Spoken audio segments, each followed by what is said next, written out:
Hello అండి, నా పేరు doctor D Srinivasarao, consultant neurologist, medical hospital Secunderabad. ఈ రోజు నేను మీకు పార్కిన్సన్ డిజీజ్ గురించి చెప్పబోతున్నాను. పార్కిన్సన్ డిజీజ్ అంటే యూజువల్ గా ఓల్డ్ ఏజ్ లో వస్తుంటది. ఈ పేషెంట్స్ లో యూజువల్లీ రిజిడిటీ, ఏకైరీసియా ట్రెమర్ అని కామన్ గా చెప్తాము. రిజిడిటీ అంటే కండరాలు బిగుతుగా ఉండడము, లేకుంటే ఈ పేషెంట్స్ స్లోనెస్ అయిపోవడము, ఇనిషియేషన్ ప్రాబ్లం ఉండడము, లేకుంటే నడుస్తున్నప్పుడు స్టూప్ పోస్చర్ అయిపోయి నడవడము, ఫ్రీక్వెంట్ ఫాల్స్ ఉండడము, ఇలాంటివన్నీ పార్కిన్సన్ సంకేతాలు. ముఖ్యమైనగా పేషెంట్స్ మా దగ్గరకు వచ్చినప్పుడు చెప్పేది ఏంటంటే చేయి వణుకడము, ఈ వణుకు అనేది తీవ్రతరం అవుతూ ఉండడము, లేకుంటే వాళ్ళు తింటున్నప్పుడు రాస్తున్నప్పుడు ఆ వరకు ఇబ్బంది పెట్టడము వాళ్ళని గమనిస్తూ ఉంటారు. సో పార్కిన్సన్ పేషెంట్స్లో యూజువల్గా రెస్ట్ ట్రెమర్ అనేది కామన్గా ఉంటుంది.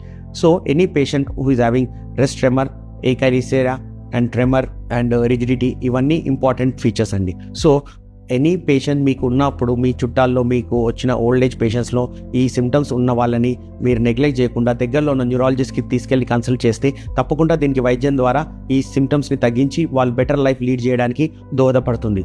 So please don't neglect Parkinson disease and your elders.